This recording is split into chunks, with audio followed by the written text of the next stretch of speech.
Hello, guys. Welcome back. So, I finally watched in Oppenheimer last night. Um, I was not planning to go watch it because I watched the trailer. Like it's not my kind of genre. I don't prefer watching such movies. But because it's Christopher Nolan, I thought, okay, why not? Like, how bad is it gonna be? But I didn't like it that much. It it was like if Steven Soderbergh made a Steven Spielberg movie, how bad it would be. That's how I felt it was. Like I don't know about you guys. I mean, I'm not a big fan of these long discussions and on dry subjects. That's precisely what this movie is about. Like if discussing about quantum physics excite you, then okay, like yeah, good for you. But on top of that, like there's so many other things that this movie goes touches upon, like anti-Semitism during that the Oppenheimer faced, and then his communist inclination, and and the issues that he faced in the US because of that, like, and then obviously the moral conflict of whether to do or not to do that kind of stuff. But then right, like Americans are always going to justify whatever they do, so pretty much it's the same. Like, so it it's made in such a way that they make you think. uh, I mean, the Americans did it for a reason. If Americans didn't do it, the Nazis would have done it. And because of that, it is justified. Although they killed around like a quarter of a million people.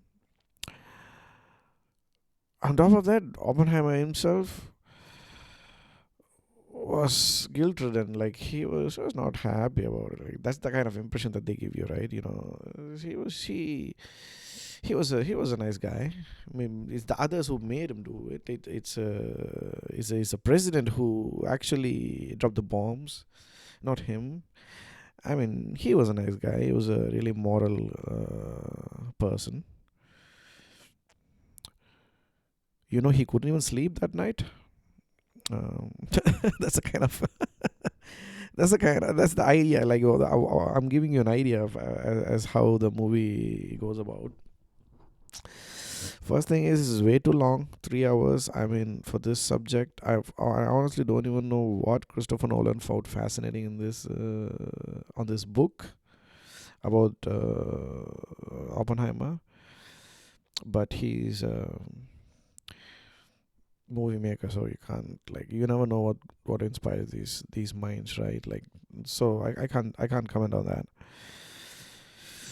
But it's basically like a bunch of Barneys sitting and then talking, hush hush.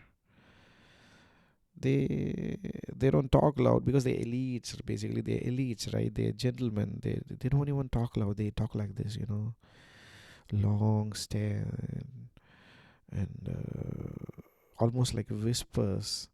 And then it goes into black and white for no reason, and in the background, for some reason, there's this third noise once in a while that keeps coming back. mm, but acting was all good. I'm not saying like, I'm not saying it was a bad movie, but just that I didn't find it interesting or engaging. Maybe I shouldn't have gone and watched it in the first place. But I did. Oh, what can I do about it? Nothing. So I don't want to drag this for too long. That's just how I feel about it. So If you like Christopher Nolan's movies, if you're a fan of his movies like Interstellar and Inception and all that kind of stuff, don't go watch this because you won't like it.